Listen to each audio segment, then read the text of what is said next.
Hey everyone, my name is Ryan Clark. I'm the founder and CEO of Clark College Consulting and Clark College Funding, the author of two wonderful college planning books.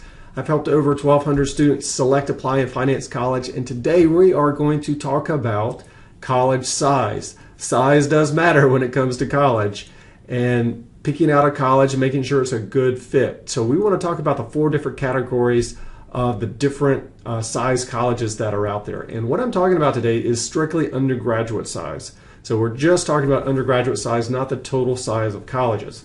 So let's get into the categories and maybe some of the pluses and minuses of each of those categories. So the first category is what I call the boutique category, and that is less than 2,000 students. And there are over 500 colleges in the United States that fit this category.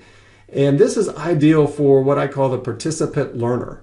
And if you don't know what a participant learner is versus a observant learner, I have a PDF on my blog, and I'll put a link below that explains the difference between that. But basically, a participant learner is someone who really enjoys active participation in their learning process. So they like to raise their hand, they like class discussion, they like group studies, so on and so forth. So someone who really likes being a participant learner, the boutique size is perfect for them. They can maximize their involvement on campus activities. They can construct their learning experience and individualize it usually. Some schools in this category you might heard of is Juilliard, Amherst, even Davidson here locally fits in that category. Okay, the next category is what I call the liberal arts category. And this is between 2,000 and 5,000. Again, you have the small class sizes, and this liberal arts category really focuses on the undergraduate students. The faculty is very engaged. You really get to know your peers in this category. You form close-knit communities on campuses. So colleges in this category are Dartmouth, Rice, Wake Forest, for example, all fit in what I call the liberal arts category. Next, it's called the Goldilocks category. Why? Because it's between 5,000 and 10,000, and some students say this is just the right size for me, meaning they feel most comfortable in this size. Why? Because it's bigger than their high school in most cases, but it still has a smaller personal feel to it. And there's close to 200 colleges in this category, which is the smallest category if you can imagine.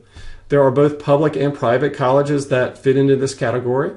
So locally, Western Carolina is a good example. William and Mary, Duke, Princeton all fit into this category. And then the next category, I would say these are the megaversities. These are the ones with 10,000 plus students. So they are the same size as a large town or a small city. You have many choices, many things to do in a megaversity. You have the freedom to create your own path. But you also must be your own advocate. If not, you could get lost in a megaversity. So some examples of public and private, we have NC State, Chapel Hill, East Carolina, Clemson, USC are all public universities that fit this category. Some private colleges, NYU, University of Southern Cal, BYU, those are all some private colleges that fit in this category. Now, how do you decide which one is the best fit for you, and what do you do next? Well, you have to go on college visits because there is no one size that fits all. And you will not know until you visit the school or until your student visits the school, because you want to validate your impressions. Your son or daughter, your student's going to gravitate to what feels comfortable to them, and they're not going to know until you actually go and visit some of these schools. But I will mention that large campuses doesn't mean just because they're large, they're in high demand. Because some of these large campuses, student populations have large graduate and research students that make the campus very, very large. And that doesn't mean the undergraduate population is that large. And so that doesn't mean it's in high demand.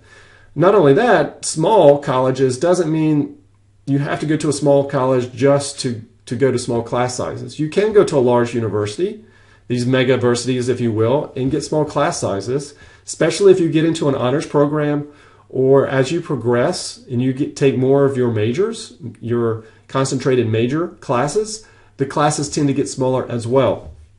So they do not have a monopoly on small class sizes. And just because you go to a large high school, you don't necessarily have to go to a mega university. Vice versa, if you attend a small private high school, that doesn't mean you have to attend a small private college as well. So get comfortable, visit these colleges, validate your impressions, and as you visit more schools, you might become more comfortable with different sizes. So my suggestion is go visit. Also, again, check out my website. I have a wonderful PDF I want you to take a look at so you can determine if you are an observant learner or are you a participant learner. I think that's very important. That will help you with narrowing down your class sizes. Well, what if the undergraduate size of campus isn't a big deal to you? Well, that's okay. Don't make it a big deal. But some students, it is a big deal. And if it is very important, put that as a top criteria in your college selection. If it isn't that important, look at all sizes. That's okay. But understand the differences between the different categories and the pros and cons. Well, I hope this was helpful, guys. Please do me a favor. Please share this with other students and other families that are going through this process. It can get a little overwhelming. Everyone needs a little help every once in a while. So please share it. Let's help everyone else. Oh, and don't forget to stop by my blog and download that PDF and also put some comments down and let me hear about your questions as well. And keep those comments coming. Thank you, guys. We'll